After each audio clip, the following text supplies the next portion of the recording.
चलिए बुलेटिन की शुरुआत करते हैं बड़ी खबर के साथ। सरकार को आरबीआई की तरफ से रिकॉर्ड डिविडेंड मिलने वाला है। आरबीआई ने FY24 के लिए सरकार को 2 लाख करोड़ रुपए से ज्यादा का डिविडेंड देने का ऐलान किया है। इस खबर पर ज्यादा डिटेल्स के साथ अब जुड़ रहे हैं हमारे economic policy editor Laxman Roy. तो लक्ष्मण जी, सबसे पहले जानना चाहेंगे कि रिकॉर्ड डिविडेंड का फैसला लिया गया है, क्या कुछ डिटेल्स हैं, बताएं।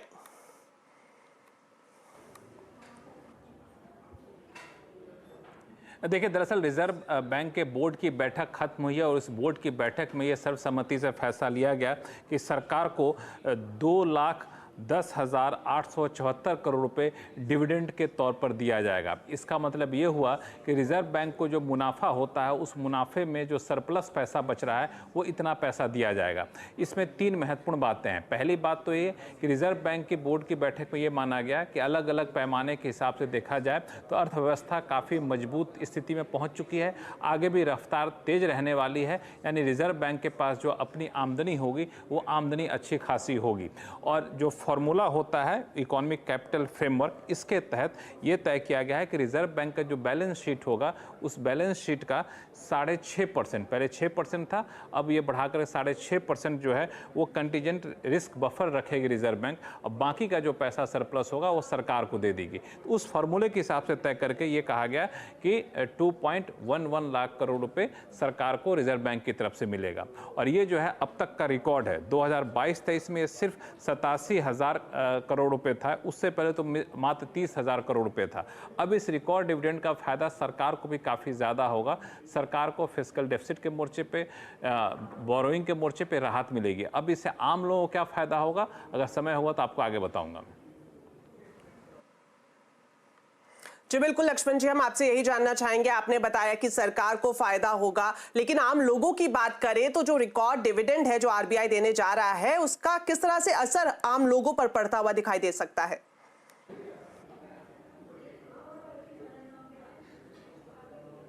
देखिए, सबसे पहली बात कि सरकार ने जो फिस्कल डेफिसिट का लक्ष्य रखा था 5.8% चालू कारोबारी साल के लिए, इस फिस्कल डेफिसिट के लक्ष्य को घटा सकती है क्योंकि सरकार के पास पैसा काफ़ी ज़्यादा आ गया रिजर्व बैंक की तरफ से। इससे पहले इनकम टैक्स से कलेक्शन बढ़ गया, जीएसटी से कलेक्शन बढ़ गया।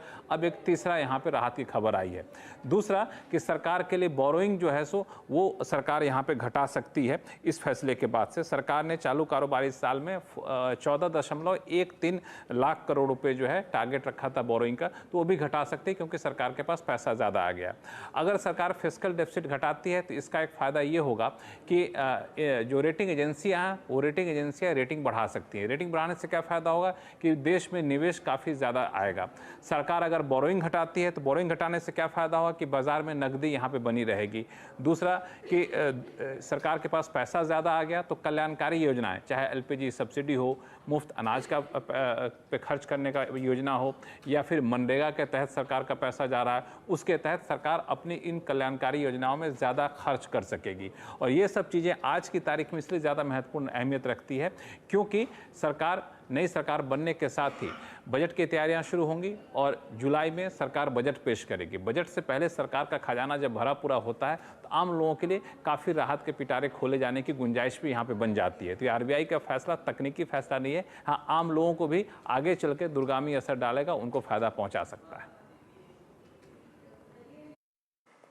तो शुक्रिया लक्ष्मण जी। जिस तरह से लक्ष्मण जी बता रहे थे कि अगर आम लोगों की बात करें तो लॉन्ग टर्म में इसका फायदा साफ तौर पर देखा जा सकता है और सरकार को तो निश्चित तौर पर इसका फायदा मिलेगा ही। चलिए अब बढ़ते हैं आगे और बात करते हैं Pune Porsche car accident case की, जिसमें एक्शन तेज हो गया है।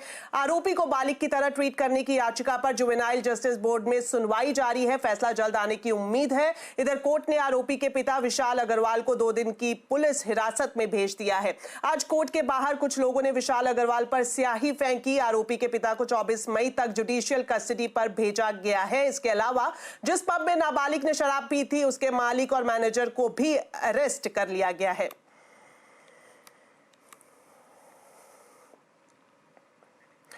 मृतक अश्विनी कोष्टा के पिता ने मीडिया से कहा है कि तेज गाड़ी चलाने वालों पर सख्त कार्रवाई होनी चाहिए। भारतीय कानून में इतने स्टेप्स हैं कि अलग से कोई ना तो स्टेप उठाने की ज़रूरत है। सिर्फ उन्हीं स्टेपों के ऊपर यदि कार्रवाई हो जाए तो गनीमत। ओवर स्पीड से गाड़ियां नाबालिग चला रहे हैं, ड्रिंक कर रहे हैं, पुलिस सिर्फ हेलमेट चेकिंग कर रही है। मेरे कहने का मतलब ये, बाकी चीज़ों पर भी तो चेकिंग होनी चाहिए। बाकी नंबर विदाउट नंबर प्लेट चल रही हैं, ओवर स्पीड गाड़ियाँ चल रही हैं, रात में 1 बजे किसी को भी डैश करके चल दे रही हैं। क्या है, ये सब बंद होने चाहिए। वहीं इस पूरे मामले में सियासत भी तेज हो गई है। राहुल गांधी ने एक्स पर अपना एक वीडियो पोस्ट किया है जिसमें उन्होंने कहा है कि नरेंद्र मोदी 2 हिंदुस्तान बना रहे हैं जहां न्याय भी दौलत का मोहताज है। वहीं राहुल गांधी के इस वीडियो के बाद बीजेपी ने राहुल पर गंदी राजनीति करने का आरोप लगाया है। देवेंद्र फडणवीस ने कहा है कि इस घटना का राजनीतिकरण नहीं होना चाहिए। मैं ऐसा मानता हूं कि इस घटना का राजनीतिकरण करने की ये बहुत ही ओछी कोशिश है, क्योंकि पुणे की घटना में पुलिस ने तुरंत कार्रवाई की। जुवेनाइल जस्टिस बोर्ड ने उसके ऊपर जो निर्णय दिया उसके ऊपर हमने भी आश्चर्य व्यक्त किया है, लेकिन पुलिस उस पर रुकी नहीं। पुलिस ने वापस उस पर अपील दाखिल की। तो मुझे लगता है कि पुलिस की तरफ से पूरी कार्रवाई हुई, लेकिन हर चीज में वोटों की राजनीति को लाने का जो प्रयास राहुल गांधी करते हैं, मुझे लगता है कि ये बहुत गलत है और उन्होंने इस घटना का जो राजनीतिकरण किया है, मैं उसकी भर्त्सना करता हूं।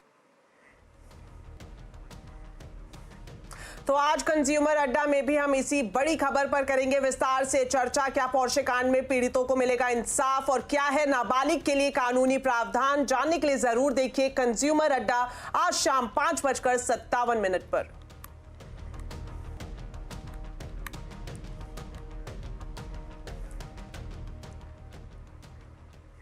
चलिए अब आपको बुलेटिन में दिखाते हैं चुनावी महासंग्राम से जुड़ी हुई बड़ी खबरें।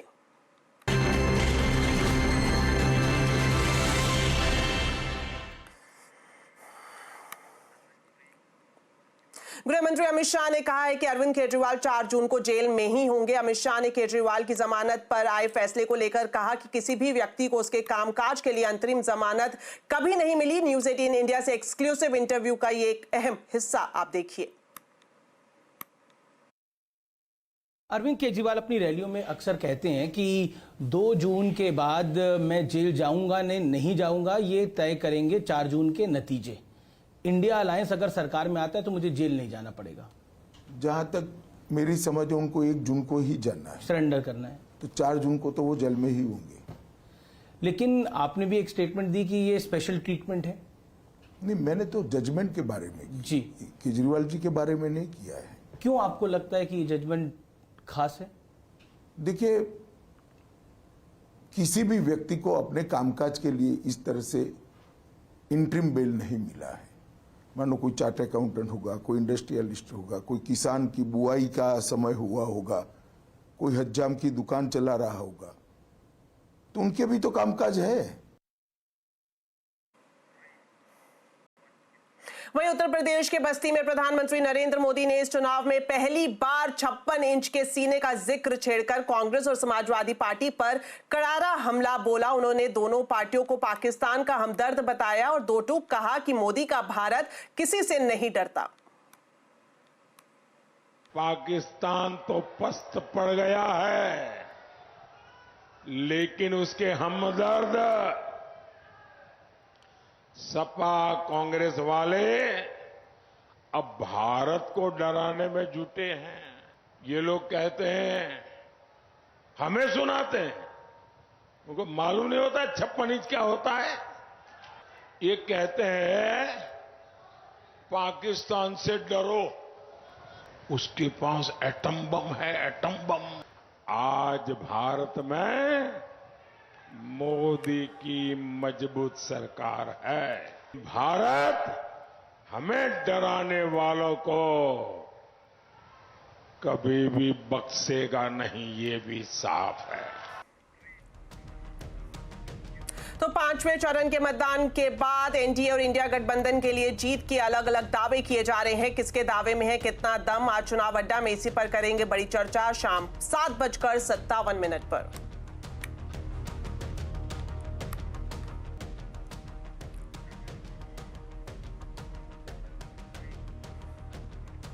चलिए अब आपको दिखाते हैं लोकसभा चुनाव से जुड़ी हमारी स्पेशल कवरेज, चुनावी मूड माहौल।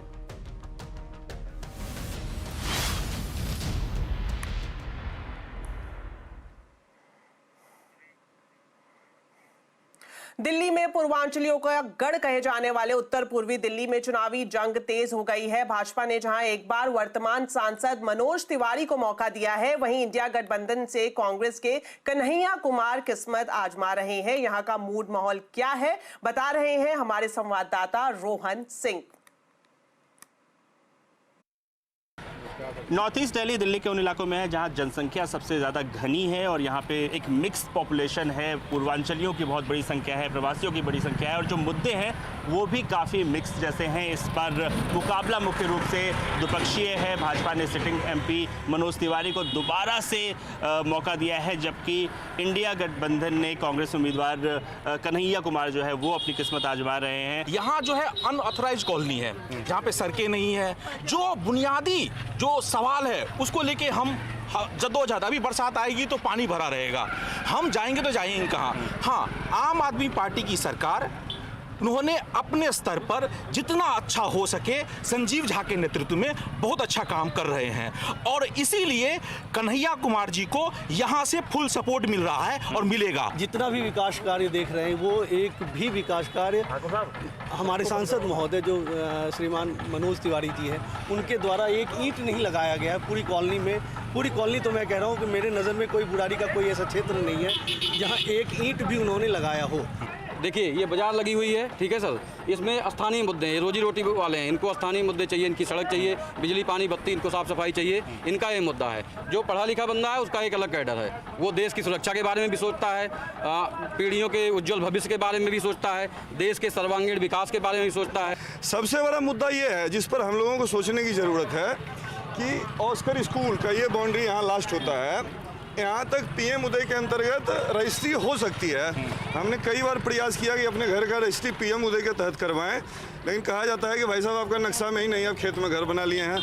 तो हमारे वर्तमान सांसद मनोज तिवारी ने कभी इस मुद्दे पर ना तो हम लोगों से चर्चा की, दुर्गा दशहरा होली मिलन में भी कभी बुलाते हैं तो दर्शन नहीं देते हैं। लोकल तो मेन मुद्दा है, क्योंकि हमारे जो सांसद है कभी यहाँ आते नहीं, सिर्फ चुनाव प्रचार में आएंगे, पगड़ी बांधेंगे, घूमेंगे, रोड शो करेंगे, उसके बाद नहीं। राष्ट्रीय तो क्या मुद्दे क्या हैं मुख्य, क्या चाहते हैं आप यहाँ पे? डेवलपमेंट होना चाहिए। डेवलपमेंट होना चाहिए। तो विकास एक ऐसा मुद्दा है जो यहाँ पे कम से कम नॉर्थ ईस्ट दिल्ली में हर कोई चाह रहा है। कारण ये है कि काफ़ी डेंसली पॉपुलेटेड है, बहुत सारी चीज़ों में जो है पिछड़ा रह गया है और यहाँ के लोग ये चाहते हैं कि वो तमाम सुविधाएं जो दिल्ली के बाकी इलाकों में हैं वो यहाँ भी पहुँचें। कैमरामैन गौरव त्यागी के साथ रोहन सिंह, दिल्ली। कलकत्ता हाईकोर्ट ने पश्चिम बंगाल में ममता सरकार को बड़ा झटका दिया है। कोर्ट ने 2010 से अब तक जारी लगभग 5 लाख ओबीसी सर्टिफिकेट्स को कैंसिल कर दिया है। संख्या में एक बड़ा हिस्सा मुस्लिम समुदाय का भी है। हालांकि 2010 से अब तक नए प्रमाण पत्र के आधार पर जो भी नौकरियां दी गई हैं उन्हें रद्द नहीं किया जाएगा। कोर्ट ने कहा कि ममता बनर्जी सरकार ने 2010 के बाद जिस प्रक्रिया के तहत प्रमाण पत्र जारी किए थे वो अवैध थे।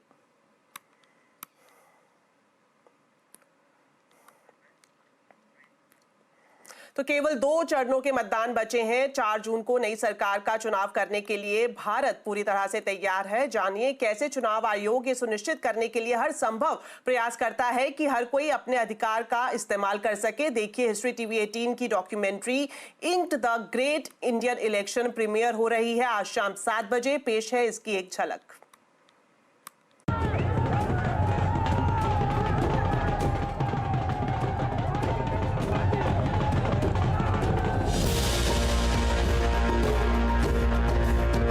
भारत के आम चुनाव, दुनिया का सबसे बड़ा लोकतांत्रिक चुनाव, इसकी जटिलता और पैमाना किसी महाकाव्य से कम नहीं है। ये नागरिकों को अगली राष्ट्रीय सरकार चुनने में सक्षम बनाता है, जो दुनिया के सबसे बड़े लोकतंत्र का एक और कार्यकाल के लिए नेतृत्व करेगी।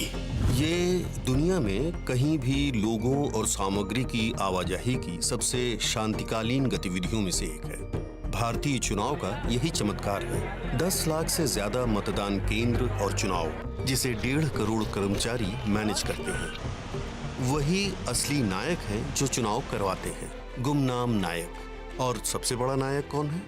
मतदाता, जो मतदान केंद्रों पर लोकतंत्र के उत्सव की तरह इसका आनंद लेते हैं। ये देश के निर्माण में सबको एकजुट करने वाली सबसे बड़ी शक्तियों में से एक है। दुनिया के 7वें सबसे बड़े और शायद सबसे विविधतापूर्ण देश में भारतीय मतदाता, बूढ़े और युवा, हर खास और आम लोग गर्व के साथ अपनी स्याही लगी उंगलियां दिखाते हैं, जो इस बात का सबूत है कि उन्होंने भारत के भविष्य में सक्रिय भागीदार बनने का फैसला किया है। इस सबको संभव बनाता है भारत का निर्वाचन आयोग। ये जितनी उनकी कहानी है, उतनी ही भारत के लोकतंत्र की कहानी है। 8. The Great Indian Election. Premieres 22nd May, Wednesday, 7 p.m. on History TV 18.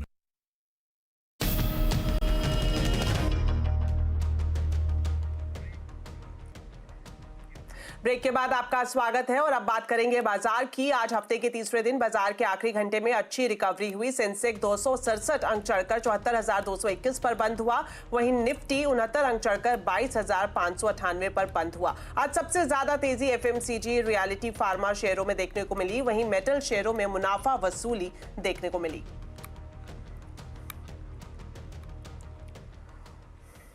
Helios India के सीईओ दिनशॉ ईरानी का कहना है कि मेटल स्पेस की रैली ज्यादा दिनों तक नहीं टिकेगी। उनके मुताबिक आने वाले समय में इस सेक्टर में गिरावट देखने को मिल सकती है। यूएस ने एंटी डंपिंग ड्यूटी लगाना चालू कर दिया चाइना पे। इनफैक्ट चाइना प्रोडक्ट, इनफैक्ट उनके ईवीज में जो 25% ड्यूटी थी वो बढ़ा के उन्होंने 100% कर दी है, क्योंकि जैसे मैंने बोला चाइना में तो डिमांड है नहीं, तो वो शायद पुश कर रहे हैं एक्सपोर्ट मार्केट में। तो ये सब अगर जो इफेक्ट होगा तो ऑब्वियसली मेटल स्पेस में काफी हद तक नमी आ जाएगी उसके बाद, क्योंकि आज की तारीख में मेटल रैली इसीलिए कर रहे हैं कि लोग देख रहे हैं कि चाइना में ग्रोथ आ रही है, तो इसलिए अच्छा लग रहा है। पर हमें नहीं लगता कि ये ज्यादा सस्टेन होगा, इसलिए हम एक्चुअली आज की तारीख में पार्टिसिपेट भी नहीं कर रहे इसमें। हमें लगता भी नहीं कि ये पॉप जो आया है आपके मेटल स्पेस में वो ज्यादा हद तक लास्ट आउट करेगा। तो बुलेटिन में फिलहाल इतना ही। आप खबरों पर अपडेट रहें, सीएनबीसी आवाज से जुड़े रहें हमारे सोशल मीडिया हैंडल्स के जरिए। नमस्कार।